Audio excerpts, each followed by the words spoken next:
Cystic fibrosis. This is a disease not many people understand, despite the fact that this genetic illness is carried by 10 million people in the United States. To help raise awareness and the funds for research, the Florida chapter of the Cystic Fibrosis Foundation sponsors the annual Cycle for Life, a bike ride that travels through Seminole and Volusia counties. To learn more about cystic fibrosis and Cycle for Life, we spoke with the CF Foundation's Associate Executive Director, Paul Glorison. Paul, what is the disease cystic fibrosis? Cystic fibrosis is a genetic disease that you are born with. Typically it affects the lungs and the pancreas. Most people know it more as a lung disease because what it does is it creates a sticky mucus within your lungs, which makes it very hard for you to breathe. Now, you said it's genetic. So then almost anybody, when I say anybody, man, woman, sex is not, it's not predominant towards one sex or another? Right, so there's 10 million carriers of cystic fibrosis in the United States. And many of those you're never going to experience cystic fibrosis whatsoever. But if two carriers that have the genetic marker for cystic fibrosis have a baby, there's a 1/4 opportunity for a child with cystic fibrosis to be born. Okay, so how can somebody find out if they're a carrier, if they have the marker for CF? Actually, in every pregnancy, the mother has the opportunity to test for cystic fibrosis. It's one of the natural tests that they now do. It's also one of the tests that is done to every baby once they're born in the hospital in all 50 states. So you're going to know immediately if your child has cystic fibrosis. This is a fairly recent development, though, over the past 10 years. So there are cases where people are older that are finding out they have cystic fibrosis later in life, but currently, you are tested at birth. So, well, okay, and you talked about the mother. How about for the father? How would the father be tested to see if he's a carrier? The father is an elective procedure. Yeah, there is a test that they do for that. However, because it's elective, that is more of an expensive test. You could check with your medical provider to see if they might be able to cover that. Now, with cystic fibrosis, this isn't, obviously it's not a new disease. When was, I guess it was like, when was it first recognized? So our foundation was organized in 1955, and the average age of somebody with cystic fibrosis was 1.5, 2 years old. And through the advances that we've made over the past 50 years, we are actually in 30s, 40s, 50s, and beyond. Average life expectancy is around 42. So we are making significant progress in the fight against cystic fibrosis. You look at the quality of life as well, and the quality of life for individuals with cystic fibrosis has gone exceptionally well.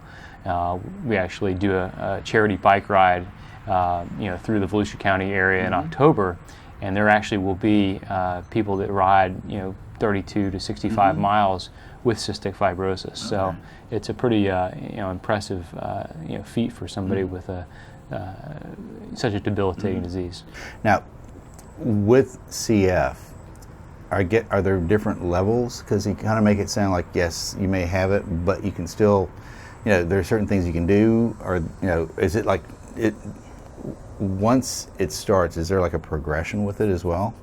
Sort of. So, there's different varying ways that cystic fibrosis attacks the body. So I mentioned earlier that it's a lung disease and it can affect the stomach and the pancreas. For some people, it's only the stomach. So they have to take different enzymes at each meal to make sure that they are digesting their food properly. Typically, these are very, thin. In children, they have been diagnosed as failure to thrive, but it's just a matter of them not being able to retain the nutrients in their body. For others, it affects the lungs in a much more dramatic, effects. You've got some people that are 16, 17 years old, and their lung efficiency is, 75, 80%. You've got others that are 30 to 35%. So it really does affect, each person individually in a different way. But there's also a really, a lot of it has to do with how well you're taking care of yourself. And I think that, if you are, going through all your procedures and you're, adhering to your medications, your outlook is more positive. But, again, there is, varying degrees of severity. Well, and you had just mentioned it, and I was going to ask you, what are the different types of treatment for, say, somebody who is diagnosed with CF and they're, they're trying to continue with their life. Sure. The there's a couple different ones. The ones that most people are familiar with or they see on videos are some people call them funny names like the shaky puffs. Yeah. These are breathing treatments that are done typically with a inhaler. There's also vests that basically are doing percussion therapy on your lungs. These are typically done 2 to 3 times a day. And then as they get older, and there's other different medications. There's tobramycin. There is a couple new drugs that we've actually developed through the foundation called Kalydeco and Orkambi.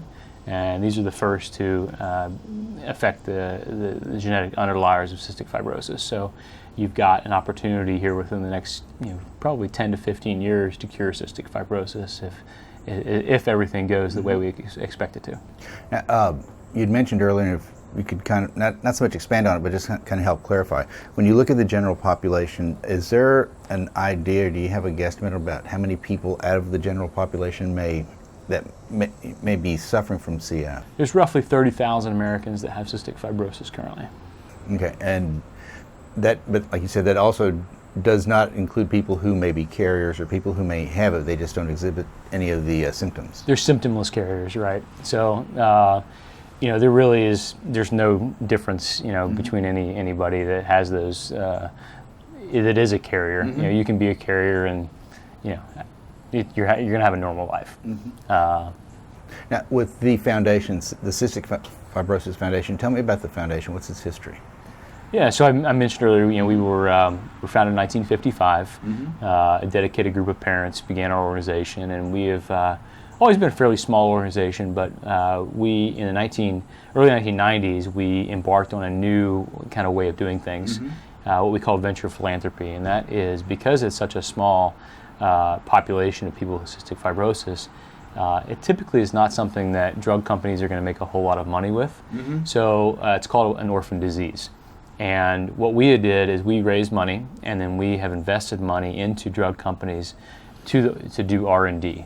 And through those advancements, every significant achievement or step forward in the realm of cystic fibrosis has been directly attributable to the Cystic Fibrosis Foundation's investments.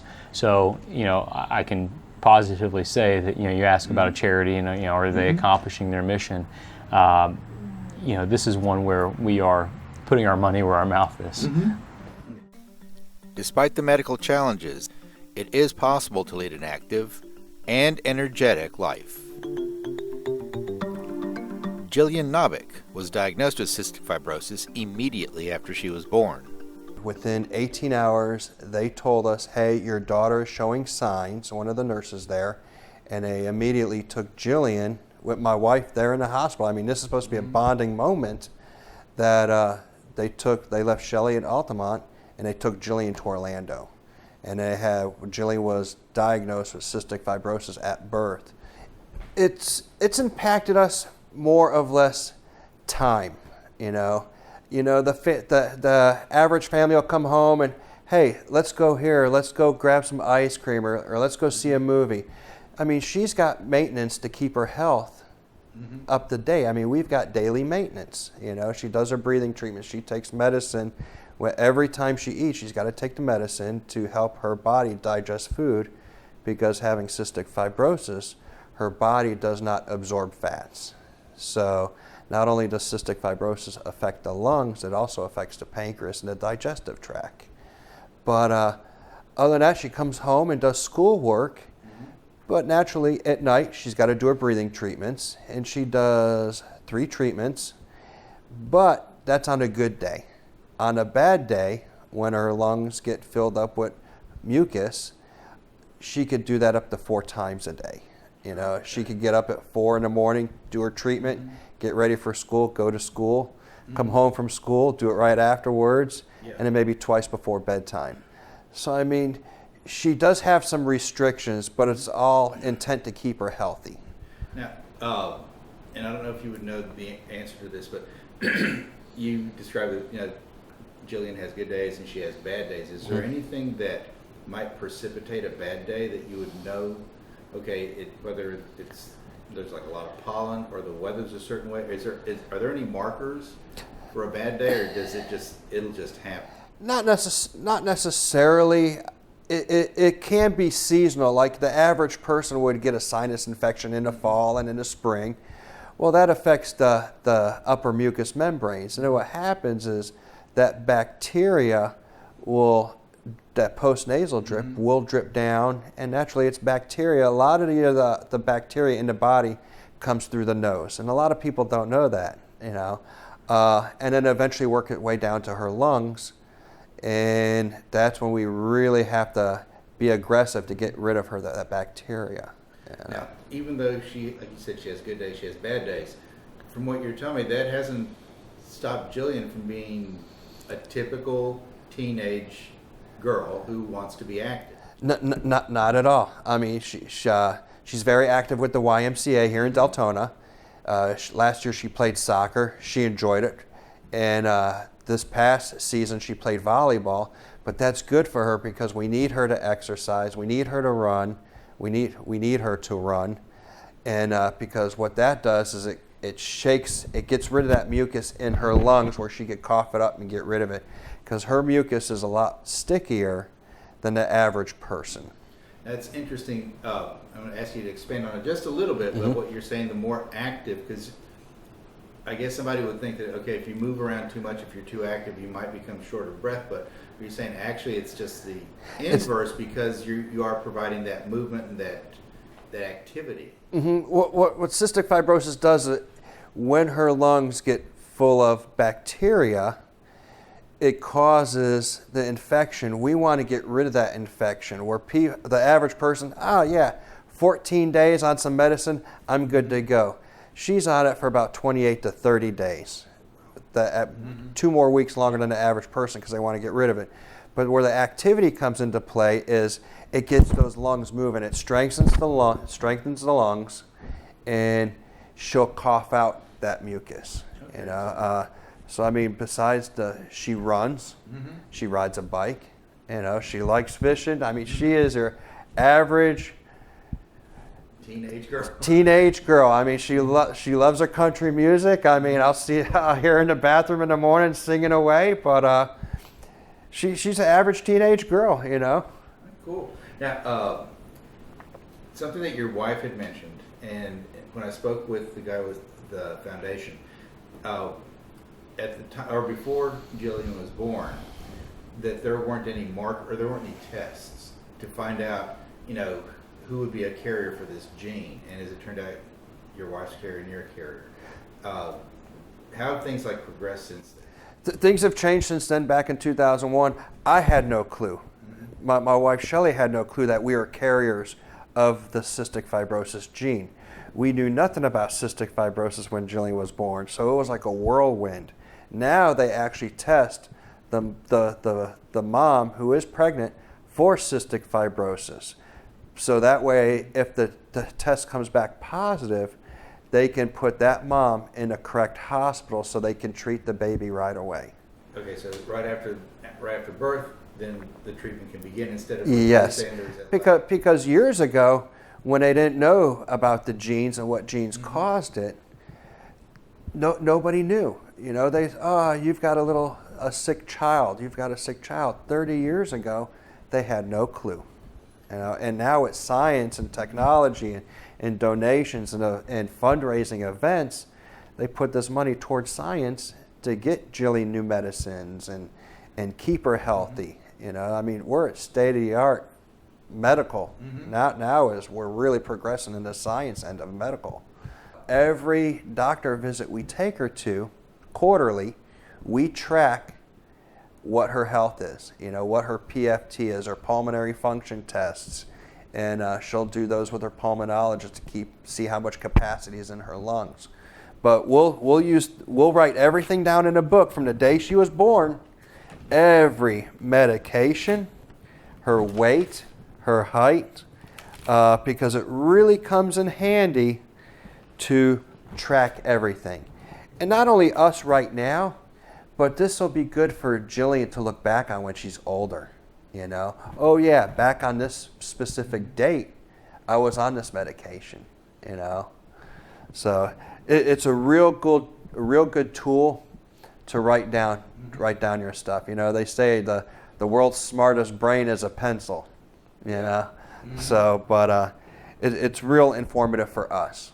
People with cystic fibrosis do get sick, and they do have to get hospitalized sometimes. Okay, back in 2014, knock on wood, Jillian has only been hospitalized one time, or she's actually went down to Lake Nona at the Children's Hospital and was in the hospital for 3 weeks.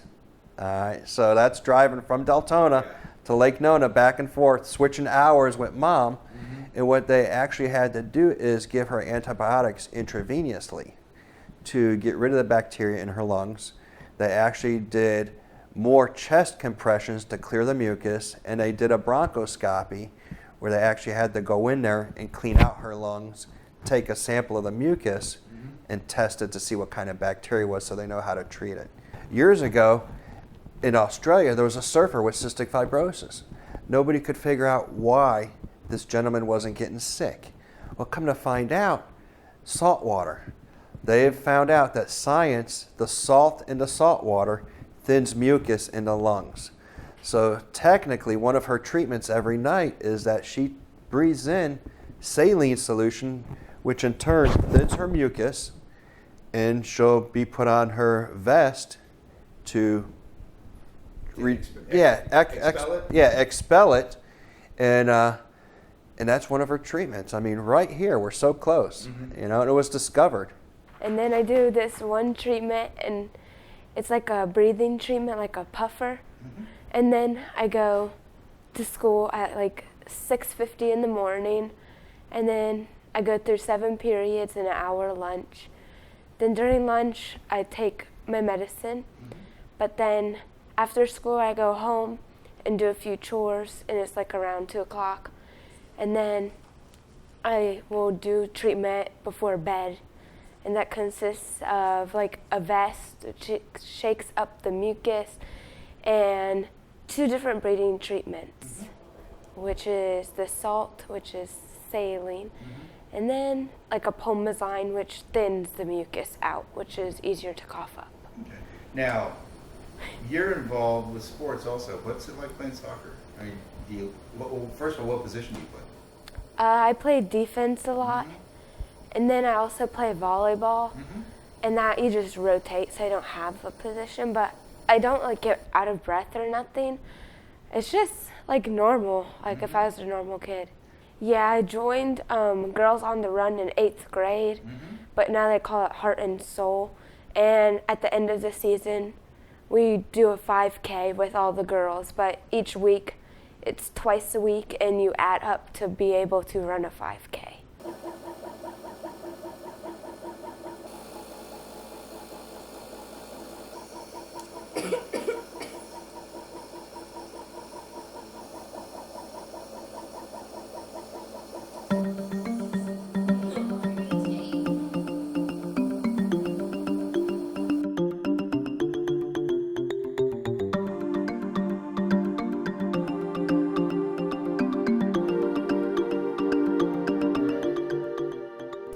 The Foundation's annual Cycle for Life bike ride happens each October, typically starting in Lake Mary in Seminole County and goes north past DeLand in Volusia County, and riders can choose to ride 32, 65, or 100 miles.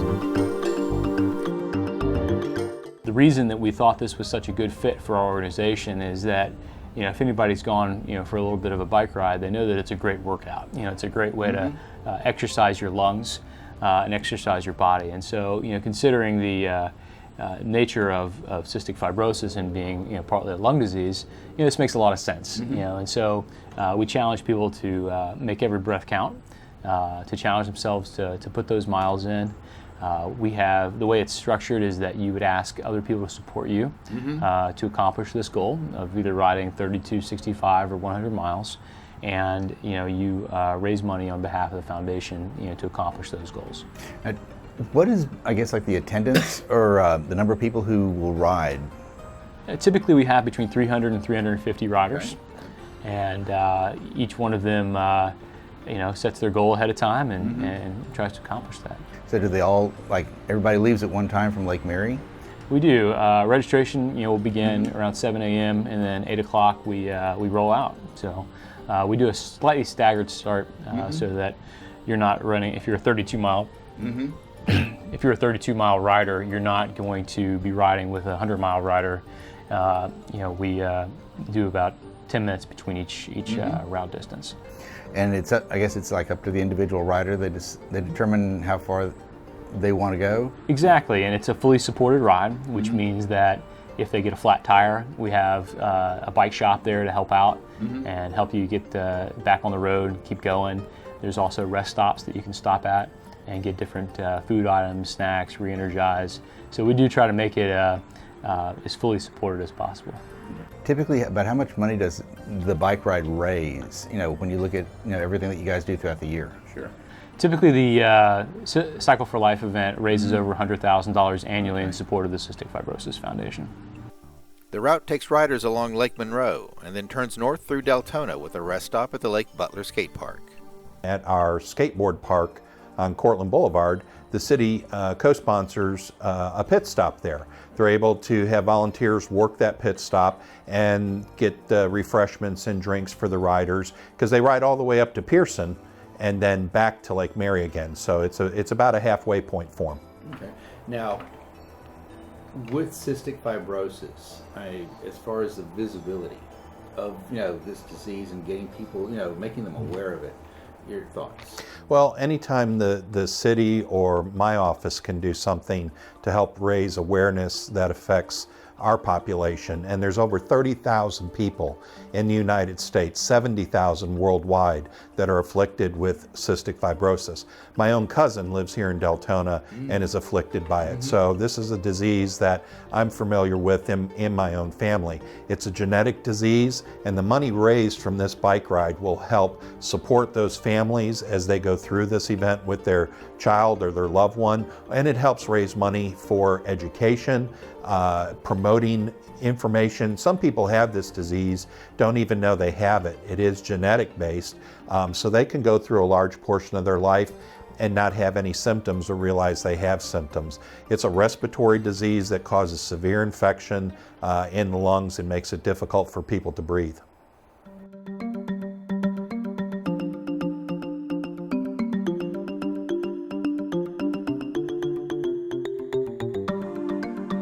For the cystic fibrosis bike ride, different lengths, 32, 65, I believe, and then 100. And you call that a century ride. Okay, now that's something that not a lot of people on bicycles, as far as a casual rider, are used to, but say somebody wants to prep for a long ride like that. A 100-mile century ride, it's a long ride. It could take 5 to 8 hours depending on your skill level and conditioning. So the best thing to do is just to start with, with a shorter distance and just kind of work your way up. It can take you a couple years to get to that point. Maybe find like a 10-mile or a 30-mile distance, get comfortable there, and then your next jump is going to be, moving up to a 60 miles and then to the 100 miles. But there's a lot of parts to getting ready for it. The main thing is start hydrating a couple days in advance. Okay. So, start drinking, more water, 2-3 days out. And when you start getting into like the day before, start adding in some electrolyte drinks. I would have maybe 1 or 2 bottles of Scratch, maybe the day before. Okay. And then the morning of, I'll have one before the ride. And then as I'm riding, just at least a minimum of 1 per hour. Okay. Now, as far as like eating, what should people consider? I mean, is this something they want to eat something heavy to start to build up, or no, you don't want to weigh yourself down? Your diet should probably lean more towards a carb-based diet versus a protein-based diet. Don't eat junk food. Yeah. Because you got to put the right fuel in your body for it to perform. Like a lot of runners, they may do a pasta dinner the night before. And then the morning of, they may have, some carbs, maybe a bagel with a little bit of protein, peanut butter. A lot of times when you go to these events, you'll see a table and there's bagels and peanut butter on the table. Perfect, because the peanut butter has some fats. Yeah. And then that helps you with your long-term fuel source also. So you'll have your night before where you're going to be eating. Morning of, you definitely want to top off, because there's a there's basically like an energy source in your body called glycogen. Yeah. And it's more like fast energy fuel. So you're going to burn that pretty quick if you're working hard. Then you get into the fat burning stage where you're kind of at a more of a moderate pace. You don't feel like your heart rate is rising too hard. You don't feel a lot of pressure in your legs. So you're burning a lot of fat there, but still you're burning calories. And so, during the ride, a lot of times, a lot of riders will either bring their own, or a lot of the events will provide, something of this nature. Cliff Bar is a pretty popular brand, and it has, carbs and calories. It actually has some electrolytes within it as well. The bike shorts are very important because they pull the moisture away. Okay. Their compression.